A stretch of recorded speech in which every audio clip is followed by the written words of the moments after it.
नमस्कार, मी प्रतिमा शिंदे. अल्फाज न्यूज एक नई सोच मध्ये पुन्हा एकदा तुमचं स्वागत.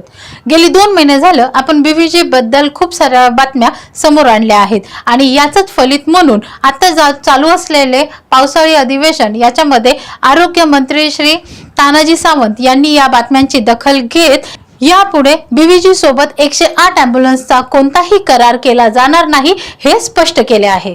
भागामध्ये मेळघाट वगैरे या ठिकाणी बघितलं, त्या ठिकाणी सरप्राईज व्हिजिट दिल्या, त्या ॲम्ब्युलन्सेस चालू करून बघितल्या, त्यांचं लॉक टेबल बघितलं, लॉकबुक बघितलं, त्याची मुवमेंट बघितली.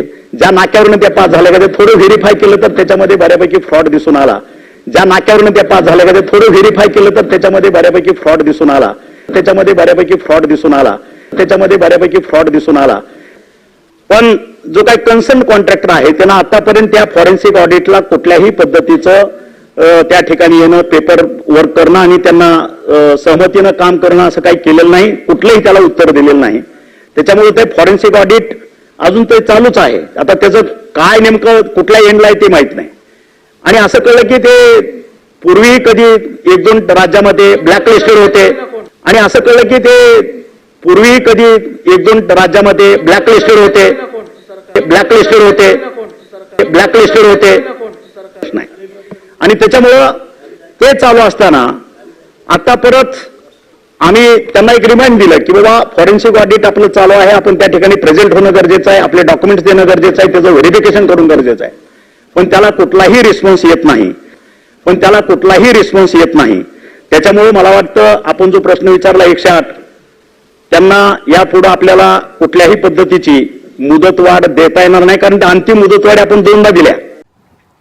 बीव्हीजीच्या काळ्या कारनामांची यादी त्यांचे पदाधिकारी म्हणजे झेडएम आणि डीएम आपल्याला सांगत आहे. लोकमत मध्ये आताच एक बातमी प्रसारित करण्यात आली. पुण्यातील झेडएम प्रियांक जावळे यांच्या मते 108 ॲम्ब्युलन्स वरती प्रत्येक ठिकाणी परिचालिका, ड्रायव्हर व डॉक्टर असे 3 कर्मचारी उपस्थित असतात. मग गेली 10 वर्ष झालं या परिचालिकेचा पगार किंवा माहिती आहे का त्यांच्याकडे?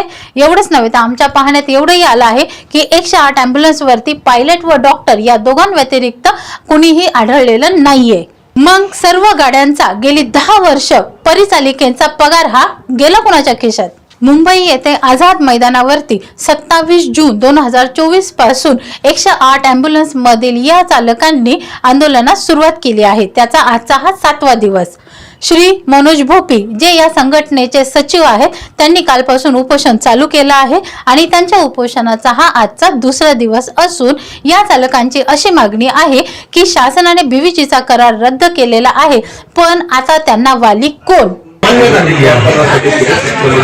त्यानंतर पुढचा आणखी एक विषय 2018 साली त्यांनी प्रशासकीय ज्या बदल्या होत्या, प्रशासकीय बदल्यांचा एक अधिसूचना काढली. त्या अधिसूचनेमध्ये त्यांनी परिषदेच्या संघटनेत 6 वर्षांनी प्रशासकीय आझाद मैदानावरती या पायलटांचा आमरण उपोषण व आंदोलन दोन्हीही चालू असतानाही काही झेडएम डीएम तर्फे काही जिल्ह्यांमध्ये या पायलटांना फोन जातोय की तुम्हाला आता या कामावरती येण्याची गरज नाहीये कारण तुम्हाला बरखास्त करण्यात आला आहे.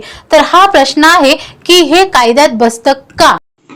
हॅलो, कुठे आहे रे? मी लोकेशनला आहे सर.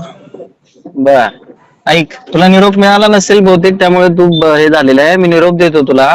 तू आता एक काम कर, तू आता घरी गेलास तरी चालेल, कारण 28 तारखेपासून आहे ना तुला सस्पेंड केलेला आहे HR ने.